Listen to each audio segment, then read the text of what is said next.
storms and winds blow cold, a magical story starts to unfold.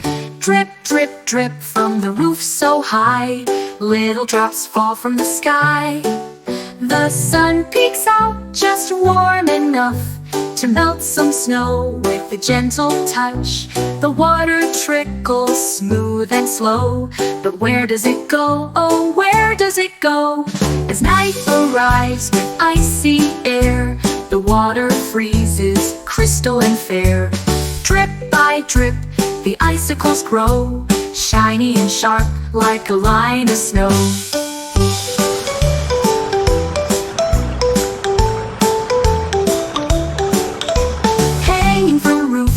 Ledges and trees, they sparkle and glimmer in winter's freeze.